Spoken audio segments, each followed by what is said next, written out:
Life's not fair. Random people get rich because they're in the right place at the right time. People get millions of dollars because of a lucky moment, and there are millionaires out there who did nothing except buy Dogecoin when it was cheap. Everyone has their own path to $1 million, and most people spend their whole life trying to get there. But luckily, this video will teach you some shortcuts. Step 1. Let's make it clear. Do you want to become ultra rich, or do you just want to become financially free? You might think you want to get ultra rich, like 100 million plus net worth, but it's not as good as it seems. It's kind of like Monopoly. It's fun at first, watching your pile of cash grow and grow. It's fun buying half the properties on the board and building hotels and houses everywhere. But after a while, you get to the end game. There's nothing left to buy. All you can do is cling to the money and hope you don't lose it. And either way, you end up spending half your turns in jail. On the other hand, just becoming a millionaire is easy enough where it doesn't require you to dedicate your entire life to chasing money. You don't have to stress about building a giant company. You don't have to manage hundreds of employees. You don't have to work all day, and you can pretty much buy everything you need, really. Of course, there's no problem with trying to become super rich or trying to become a billionaire, but you really have to want that life. If you're just doing it because you want to be famous, you'll be disappointed. In fact, if you look at the Forbes list of the top 1,000 richest people, you won't recognize 99% of them. Most of them are lucky if they can even get a profile picture on the website.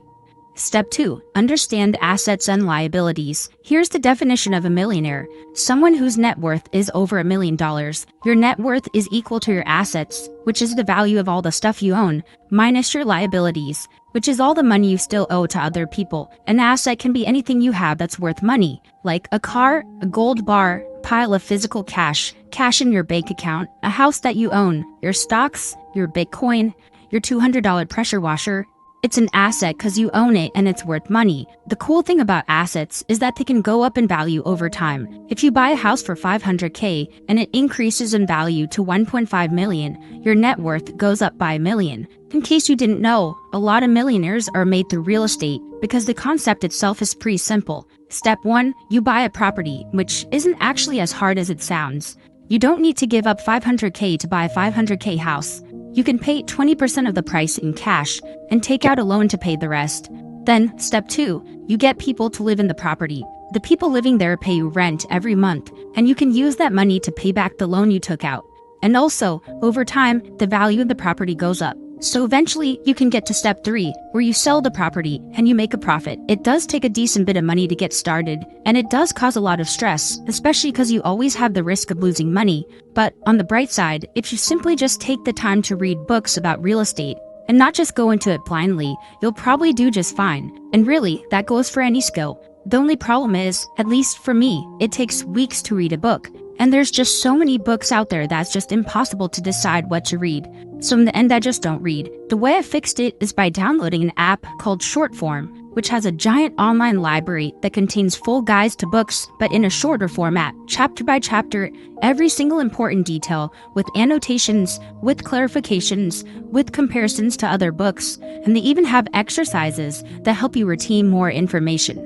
This video is sponsored by Shortform, so I put a link down below if you want to try it for free. What I just read is this book called The Book on Rental Property Investing that talks about the biggest mistakes people make when getting into real estate, how to find a good property, how to actually purchase it, and all the dirty details of paperwork and getting tenants and maintenance. And it's a 400-page book, but you could finish the Shortform guide in just a few hours. They have books on starting a business, finance, investing, even books about social skills.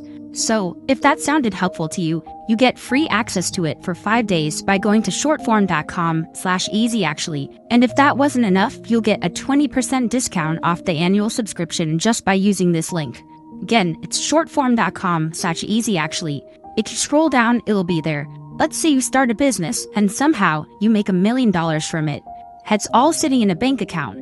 Are you a millionaire? Yes or no? The answer is actually no.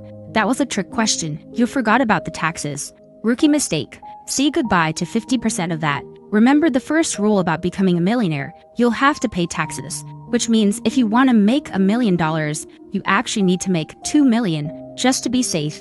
So why don't we get into how to actually make the money? You have 4 options.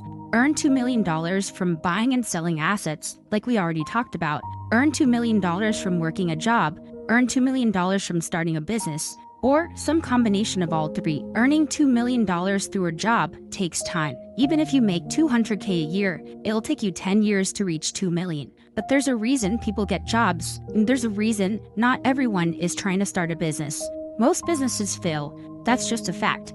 The average person probably has to start and fail at least 5 or 6 different businesses before they realize stuff like you should validate your business idea, you should know how to make a good offer, you should know how to find customers, you should know how to build systems, and you should know how to make profit. And a bunch of other tiny realizations that you'll probably have to learn from experience. It's probably going to be rough, but a job is relatively stable, it's relatively low risk, and unlike starting a business, you can pretty much guarantee that you'll succeed. The key to getting a high-paying job is the same key to building a profitable business, and it's a concept called leverage. Just look at this. This is a lever. You might call it a seesaw, but it's the same thing. On the right side, there's a heavy rock, and you have to lift the rock by pushing down on the left side. If you push here, you can lift the rock a little bit. But if you push here with the same amount of effort, you'll send the rock into the stratosphere. Most people who want to get a high-paying job are pushing here. You could spend hours trying to make your resume look good, but if your resume is blank, if you have no skills to put on there, it doesn't matter if you put 50 hours into it. It's not going to get you hired anywhere. If you want a high-paying tech job, you could apply to 1,000 companies. But if you don't know anything, they're not going to hire you. When you're just starting out, the highest leverage activity is learning useful skills.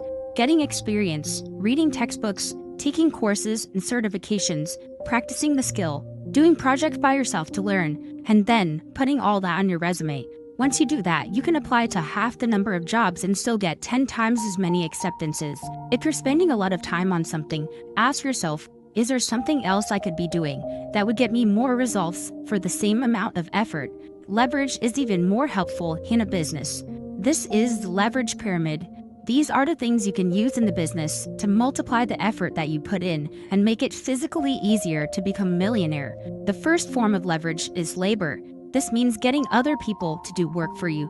No one likes to hire and manage people, but it can make your business a lot more profitable because everything that you don't like to do, you can just give to someone else. Next, capital leverage involves investing your money or borrowing money and investing it into something that'll multiply the money you put in.